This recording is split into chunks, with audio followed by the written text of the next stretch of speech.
2024 সালে জলপাইগুড়ি জেলার ময়নাগুড়ি ব্লকের দুটি স্কুলে কামতাপুরী ভাষায় পঠন পাঠন শুরু করার দাবি উঠেছিল। 2024 সালে জলপাইগুড়ি জেলার ময়নাগুড়ি ব্লকের দুটি স্কুলে কামতাপুরী ভাষায় পঠন পাঠন শুরু করার দাবি উঠল। শুক্রবার স্কুল চালু সহ একাধিক দাবি তুলে জেলা শাসক দপ্তরের সামনে মুখ্যমন্ত্রীকে স্মারকলিপি তুলে দিল কামতাপুর প্রোগ্রেসিভ পার্টির জলপাইগুড়ি জেলা শাখা। পার্টির দাবি, কামতাপুরী ভাষায় দুটি স্কুলের শিলান্যাস করেন শিক্ষা প্রতিমন্ত্রী পরেশ অধিকারী 22 এপ্রিল 2022 সালে।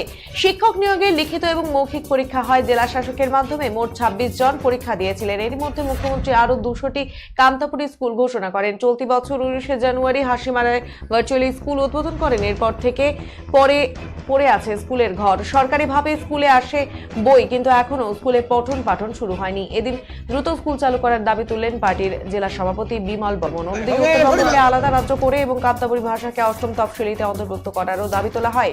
এছাড়া স্কুলের শিক্ষক নিয়োগ, রামসাই সাতভেন্ডিতে স্কুল ঘর নির্মাণ, ময়নাগুড়িতে মহিলা কলেজ নির্মাণের দাবিও করা হয়।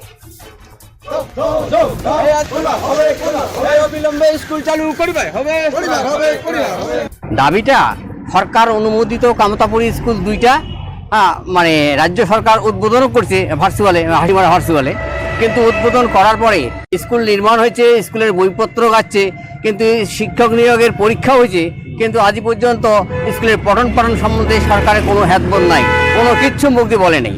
যার জন্য আমরা চাই আগামী শিক্ষাবর্ষে 2024-এ যেন আমাদের কামতাপুরী স্কুলের পঠন পাঠনের ব্যবস্থা করেন রাজ্য সরকার।